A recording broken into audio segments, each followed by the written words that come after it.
Nature compels us all to move through life.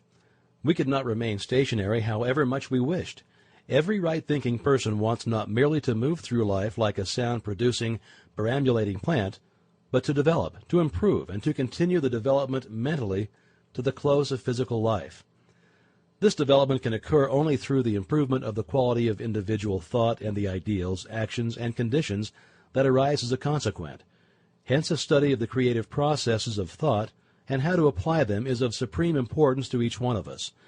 This knowledge is the means whereby the evolution of human life on earth may be hastened and uplifted in the process. Humanity ardently seeks the truth and explores every avenue to it. In this process it has produced a special literature which ranges the whole gamut of thought from the trivial to the sublime, up from divination through all the philosophies to the final lofty truth of the Master Key. The Master Key is here given to the world as a means of tapping the great cosmic intelligence and attracting from it that which corresponds to the ambitions and aspirations of each reader. Everything and institution we see around us, created by human agency, had first to exist as a thought in some human mind. Thought, therefore, is constructive. Human thought is the spiritual power of the cosmos operating through its creature man. The Master Key instructs the reader how to use that power, and use it both constructively and creatively. The things and conditions we desire to become realities, we must first create in thought. The Master Key explains and guides the process. The Master Key teaching has hitherto been published in the form of a correspondence course of 24 lessons, delivered to students, one per week for 24 weeks. The reader who now receives the whole 24 parts at one time is warned not to attempt to read the book like a novel, but to treat it as a course of study, and conscientiously to imbibe the meaning of each part, reading and rereading one part only per week before proceeding to the next. Otherwise, the latter parts will tend to be misunderstood, and the reader's time and money will be wasted. Used as thus instructed, the Master Key will make of the reader a greater, better personality, and equipped with a new power to achieve any worthy personal purpose, and a new ability to enjoy life's beauty and wonder. Introduction by F. H. Burgess. Some men seem to attract success, power, wealth, attainment with very little conscious effort. Others conquer with great difficulty.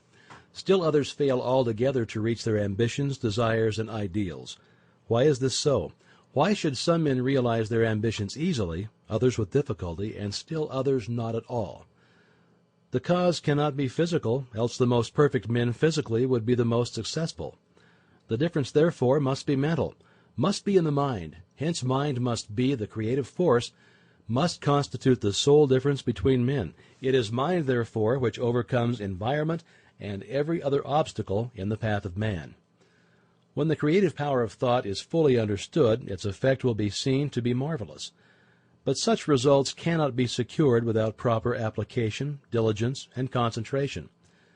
The student will find that the laws governing in the mental and spiritual world are as fixed and infallible as in the material world. To secure the desired results, then, it is necessary to know the law and to comply with it. A proper compliance with the law will be found to produce the desired result with invariable exactitude. The student who learns that power comes from within, that he is weak only because he has depended on help from the outside, and who unhesitatingly throws himself on his own thought, instantly rights himself, stands erect, assumes a dominant attitude, and works miracles. It is evident, therefore, that he who fails to fully investigate and take advantage of the wonderful progress which is being made in this last and greatest science will soon be as far behind as the man who would refuse to acknowledge and accept the benefit which have accrued to mankind through an understanding of the laws of electricity. Of course, mind creates negative conditions just as readily as favorable conditions, and when we consciously or unconsciously visualize every kind of lack, limitation, and discord, we create these conditions. This is what many are unconsciously doing all of the time. This law, as well as every other law, is no respecter of persons, but is in constant operation and is relentlessly bringing to each individual exactly what he has created. In other words, whatsoever a man soweth, that shall he also reap. Abundance, therefore, depends upon a recognition of the laws of abundance, and the fact that mind is not only the creator, but the only creator of all there is. Certainly nothing can be created before we know that it can be. Sample complete. Ready to continue?